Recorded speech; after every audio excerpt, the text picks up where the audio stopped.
Hey everybody, it has officially been 2 years since I joined Fundrise. I wanted to walk you guys through the progress that I've made and the annualized return that I've gotten thus far. For those of you who have watched these videos of mine before, it's going to be a little bit different than what I've done in the past. And for those of you who have never really watched the channel before, welcome, glad you're here. Basically what I talk about on the channel is dividend investing and dividend income. Fundrise is a very small portion of my portfolio. It's less than 0.5%. So that being said, if you're curious about what other things I hold, just made a video recently about all the stocks in my entire portfolio, where Fundrise is only 0.5% of that. So make sure you check that video out and let me know what your comments and thoughts are about the rest of my portfolio. And if you're curious and have comments about the Fundrise video, obviously leave comments down below. So yeah, it's been 2 years officially since I've joined Fundrise with a $1,000 trial.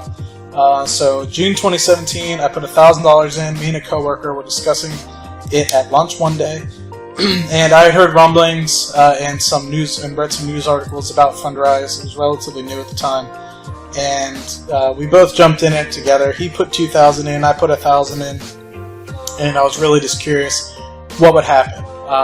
I really like the user interface that, excuse me, woo!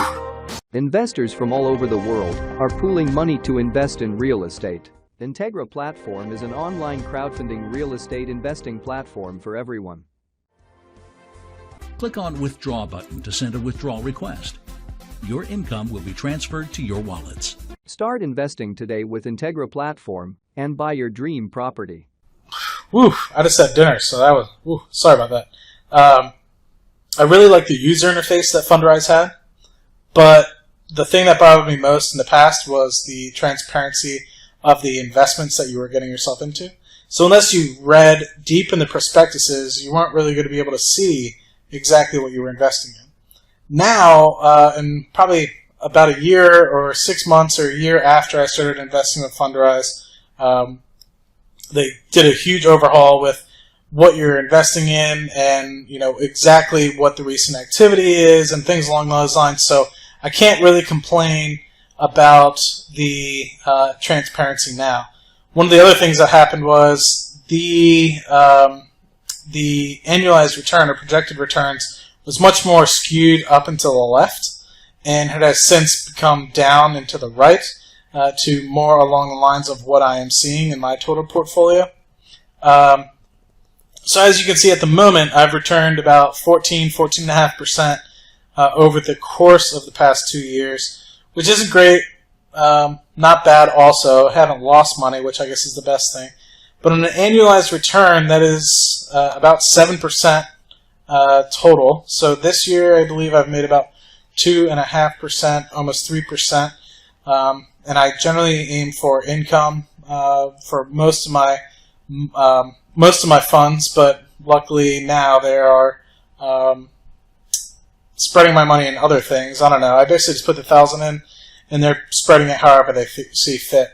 But this is essentially where I've gotten to. So about 7% returns all time. And 2018, I made 7.5%, and I was only in obviously half the year in 2017 where I got 3.6%. This obviously isn't necessarily horrible, considering the market in 2018 was actually negative, meaning like the S&P 500 and the Dow and what have you. But in terms of how well the beginning of 2019 has ramped up since the downturn or the minor negative values that we saw in the market in 2018, 2019 is on a tear in terms of we're hitting all-time highs. Is that going to continue for the rest of the year? I don't know. But just in terms of where we are year to date, 2019 is definitely lagging behind the rest of the market. But regardless, it's really interesting to see the consistency of Fundrise, right? Which is nice if you are technically someone who relies heavily on knowing what your portfolio value is. This only looks like it goes up and to the right.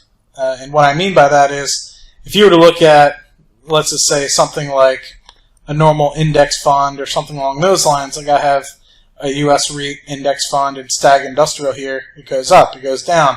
Yeah, it might be up, say 30% over the past 5 years, or like 15, 14% over the past year, but it goes up, down, up, down, up, down. For someone that needs to know what their value of their portfolio is at any given moment, this might be something a little bit more stable for you. So that's something to definitely keep in mind, is this is going to be more of a stable fund, at least. Although I did have a friend that did sell out, that friend I was talking about where he invested $2,000, I invested $1,000. He didn't really like it. He wanted to use his money for some side gigs and stuff like that. So he sold out. It took about half a year to get his $2,000 back.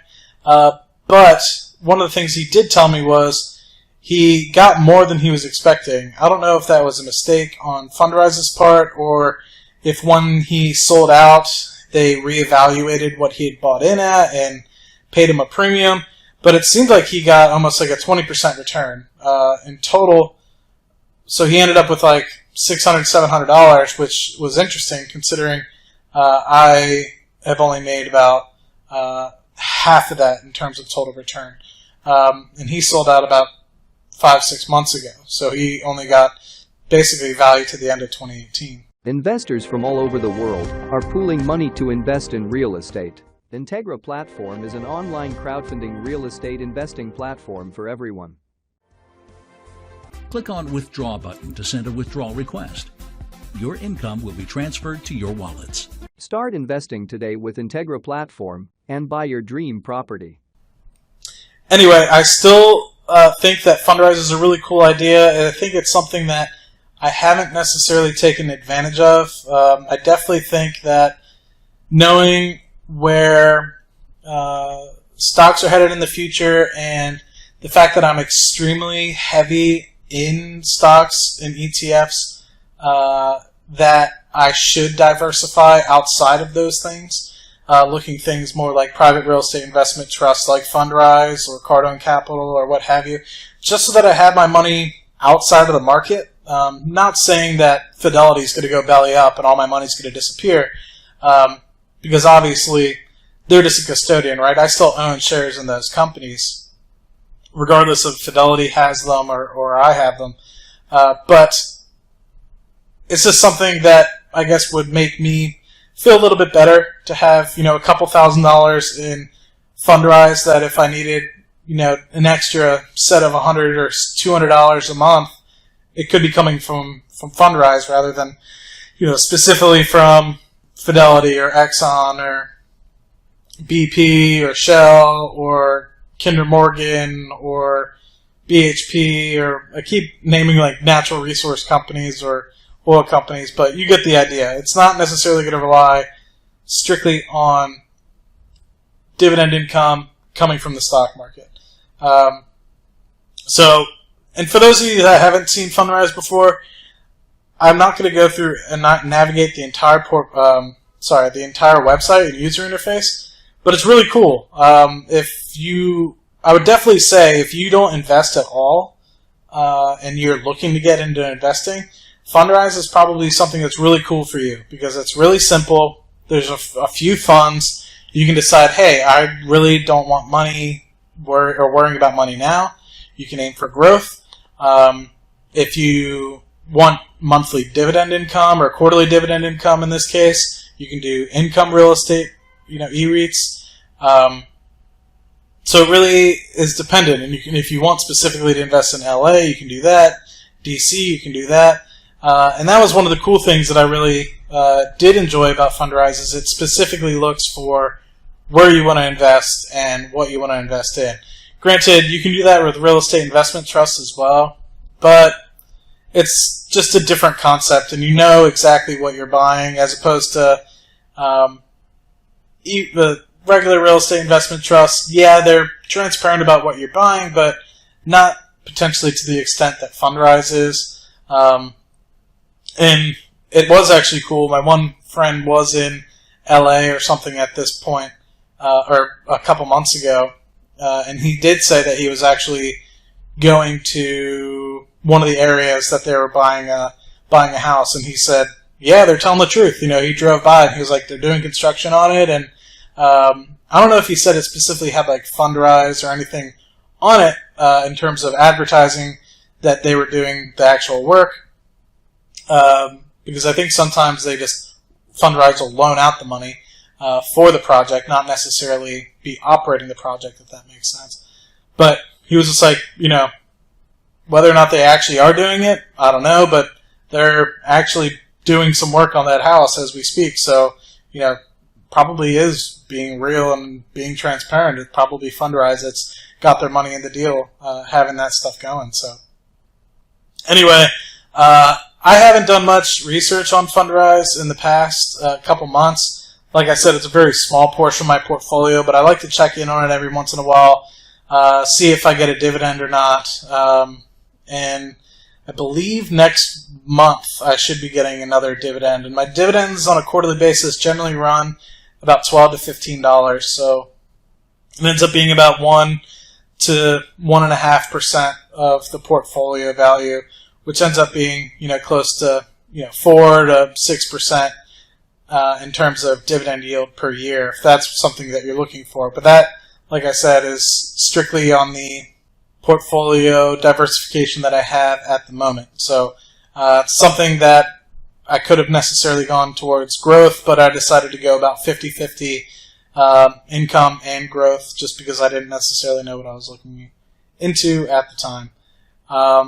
Anyway, that's enough about that.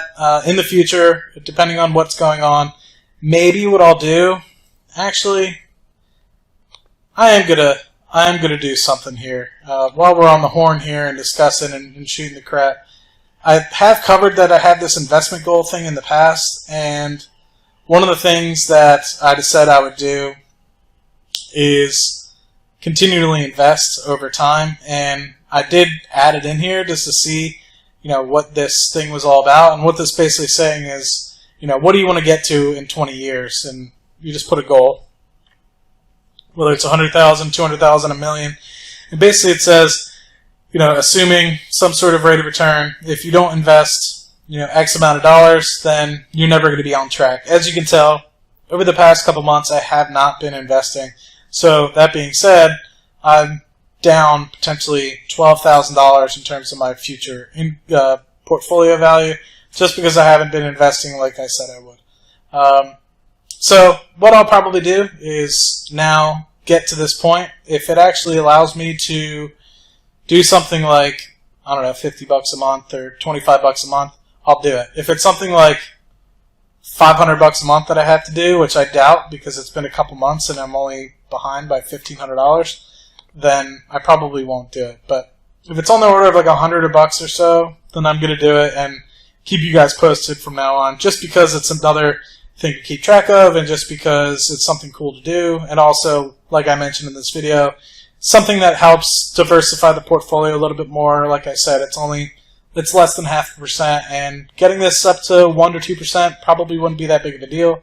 In fact, I would be encouraged by it because it's real estate and it's something different and not necessarily stocks. So, and it's a little bit more consistent over time. So, anyway, a little bit of a ramble there. I apologize, and if you're still with me, thank you. Would love to hear your comments about anything that I was discussing in the video, whether you like Fundrise, whether you don't like Fundrise, whether this is intriguing to you, whether you've used this investment goal feature before, anything that keeps you guys, engaged into the community. Like always, like, subscribe, and I'll talk to you.